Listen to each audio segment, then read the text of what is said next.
Hello, Darkman Doll here. Today I want to do a show for Freeform Dreadlock Talk. Freeform Dreadlock Talk is a show where I share with you the experiences I've had with my Freeform Dreadlocks thus far for 23 years, and I also answer whatever questions you may have on your Freeform Dreadlock journey. Sometimes I also share some articles that I might find about dreadlocks in general, just to keep myself up to date with what's going on with people's viewpoints on dreadlocks in general, which seems like dreadlocks are gaining popularity throughout the years for various reasons. But the specific question I wanted to answer was from a viewer who asked me if they can just use tap water for the rice water rinse that I talked about that I used on my dreadlocks. I used tap water because you were talking about, the person that asked me this question was talking about boiling the water first. You can boil the water first. I just use regular tap water. I don't have spring water. I don't have distilled water. I don't have that kind of money to just pop out and get that just for hair rinse. So I used tap water. And I just wanted to also talk about what I learned about the rice water treatment in general. For me personally, I don't think it's a good idea for me to do it every single day on my dreadlocks, on my type of hair. I did some research about low porosity and high porosity, and I really used to get into all of that stuff about that detailed about hair. But I have, and I decided to learn more about it because I noticed the effects of it, how it makes my hair feel afterwards, and I found out that I have low porosity hair. So basically, low porosity hair is when you could put a strand of your hair into some water and it just floats on the top. If it's high porosity, then it'll sink to the bottom. Basically, what that means is that low porosity hair has a hard time with holding moisture, keeping moisture in the hair. That's why people with low porosity hair, which is what I have, tend to have really dry hair. After you cleanse it, it may feel like straw, dry as straw sometimes. That's low porosity hair. So I did that little test with my hair and I saw that it floated to the top. So that determined it. A long time ago I had a book, I can't find it anywhere, that goes through all of that. And I didn't read every single chapter of that book, unfortunately. Then I would have known this already. But yeah, that's what high porosity and low porosity hair is all about. And the rice water treatment, how does that come into play with that? At least for me, and I'm speaking on my own personal experience with this whole rice water treatment, is that it's something that I don't want to do every day. It's something I don't want to do maybe even every week, because I've experienced, just from using it once a week, I experienced my hair feeling kind of soft but kind of dry at the same time, because my hair does have a hard time sometimes maintaining moisture. But you wouldn't think that, because this one thick dread takes a lot of time to dry, but that's probably just because it's thick. But the rest of the dreads that aren't as thick don't take hardly any time to dry. But my little hairs here, the little new growth, if I can point any out, that's not really that little. But alright, one more in the back. This right here in the back. After I use the rice water treatment on it, it feels springy and it feels nice. But when it dries, it feels really dry. So not like dry to the point where it falls out, but it just feels dry. So what they recommended, I was reading this one website, I think it's called, what is it called, Curly Vibes or something like that, I can't remember. But anyway, this information is easily accessible online. You could type in rice water treatment and 4C hair rice water treatment and low porosity hair, and then you get results. So that's basically what I was doing. Let me have a sip of my smoothie here. I'm drinking a banana strawberry smoothie. So yeah, I didn't use spring water. I just used tap water. I didn't boil the water or anything like that. But I did notice a difference in my hair, the elasticity, I can't even talk, the elasticity of my hair. It seems like it's springier. And I don't know if that gives that the illusion that it's growing longer, because it feels like it's stretching out more or something.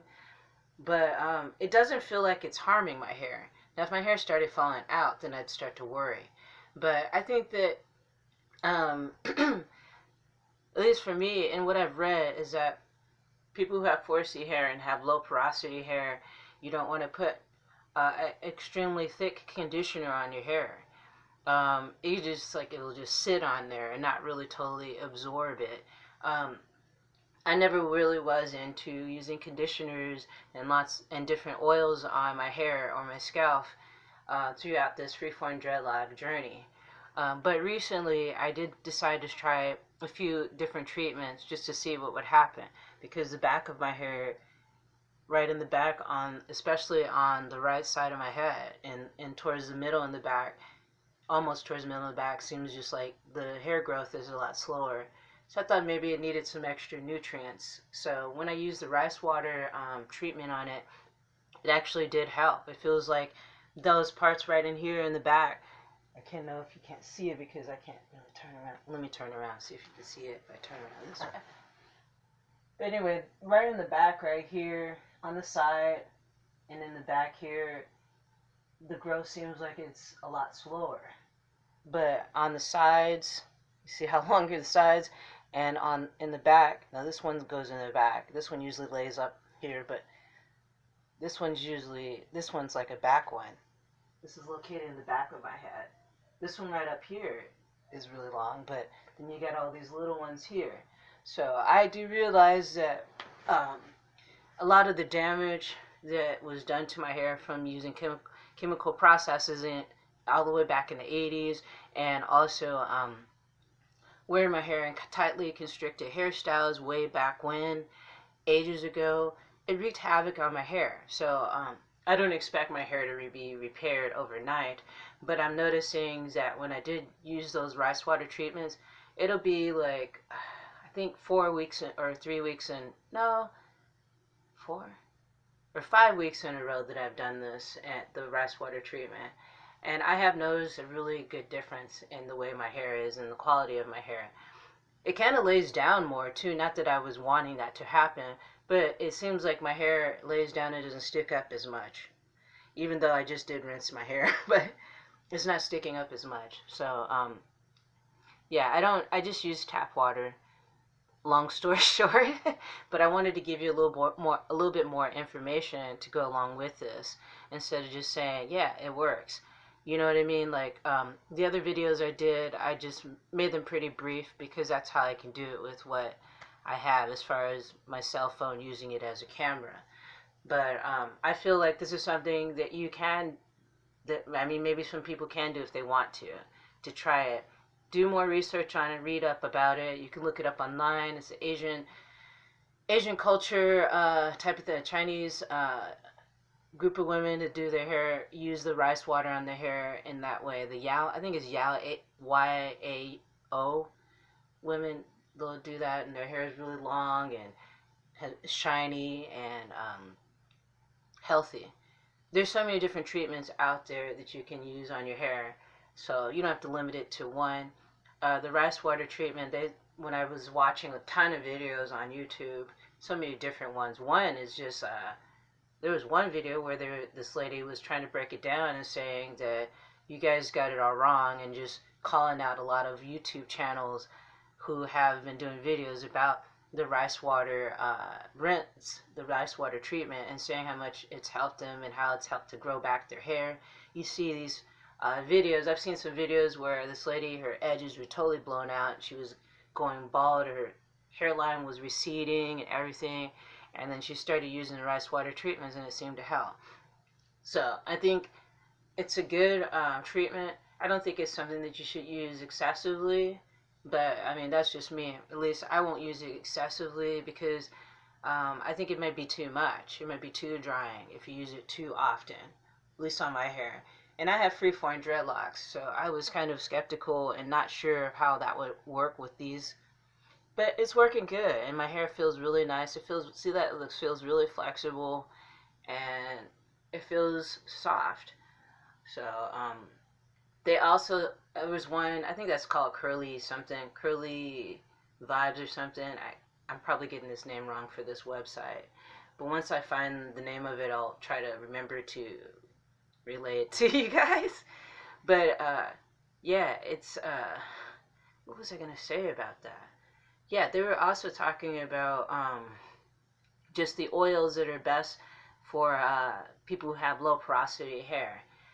Uh, the recommendation was to use oils like shea butter, olive oil, not olive oil, shea butter, almond oil, and mineral oil. I wouldn't use mineral oil, but I mean, you can do whatever you want. I particularly don't really like putting oils on my hair because the result of that is that things start to stick to my hair if I put all kinds of oils and stuff on my hair.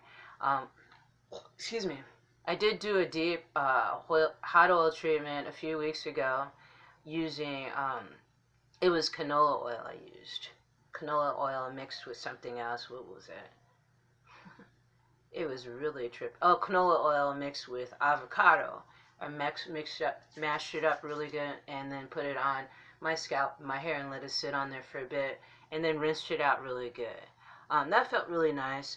But that's the thing, is I don't think I could do something like that every single week. Probably once a month would be good for me. Even with the rice water treatment, probably once a month, because you still feel the benefits of the rice water. You can still kind of, not the fermentedness of it, but you can still smell that there was rice in my hair. Rice water in my hair. But yeah, the rice water treatment, there's a lot of naysayers out there, but that's personal experience. So you check it up to personal experience to see what works for you. I'm not here to be an expert on this rice water treatment thing because this has been going on forever. I don't own this. And what I find kind of odd is that now, you're seeing people do videos where they're washing their hair with, shampoos that have rice water in it, rice water shampoo. And the shampoo is way expensive. I mean, it could be $40 or more for a bottle of shampoo. I'm not into using products, as you know from watching my freeform dreadlock videos. I'm into using whatever natural things I can find around the house or outside in nature. And I want to avoid commercial products. And some of the videos I saw, well, one video I saw where the lady was doing a rice water using a rice water shampoo, and it was like a shampoo she didn't even look like she wet her hair. I'm not sure, but she was putting on her hair and left it on there and then rinsed it out, and then I think she's talked about shampooing it and then conditioning it. So I don't understand what that's all about. I mean, and yeah, like I said, if you see my videos about freeform dreadlocks, I try to keep things simple. But I just decided to try this because it seemed simple. Just soak some water, some rice in water, and then strain out the rice, and then pour the rinse on your head. That is exactly what I've done and what I've been doing.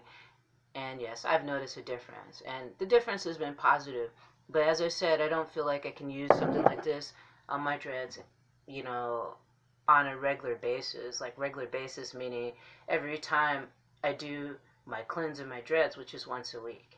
So I hope this helps anybody out there that's trying to attain or maintain healthy hair on their head, because a lot of people have gone through some really scary experiences with using processes on their hair that literally makes your hair fall out, or wearing really tight constricting hairstyles that can pull your hair in ways that it doesn't want to be pulled, and then eventually snaps and breaks off.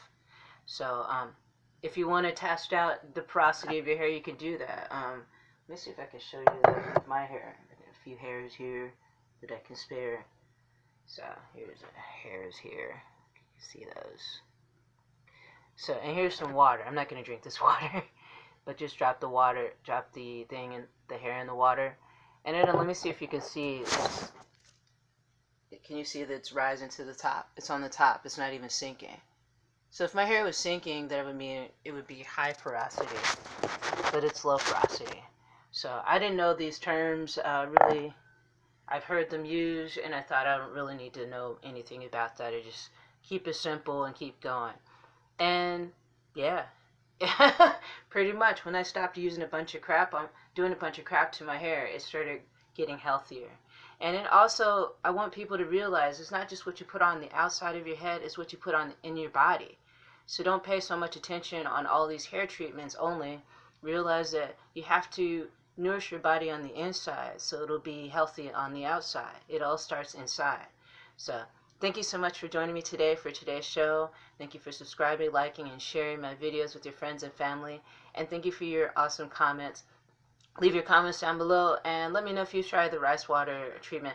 I feel like the fermented process, I think that's one that I enjoy. I know it stinks, but what I do is I put either vanilla extract in there or peppermint extract. I'm not telling you to do this. I don't have the oils. I don't have vanilla oil or peppermint oil. But some of the videos I saw, if you want to get the stink out of it, you could put that in there, or someone showed putting an orange peel in there while it's fermenting. So yeah, just I guess experiment and see what works. Because when you don't, if you let it ferment in a warm environment or a hot environment like it is here for a day or two, some say the maximum is 2 days. So if you let it sit for 2 days, it's going to be really stinky and fizzy too, because it's fermented. So one way to stop the fermenting process, what I've read and what I've watched on videos, is to put it into the refrigerator, and it stops the fermenting process. So with that said, brightest blessings to you all, and I'll see you soon.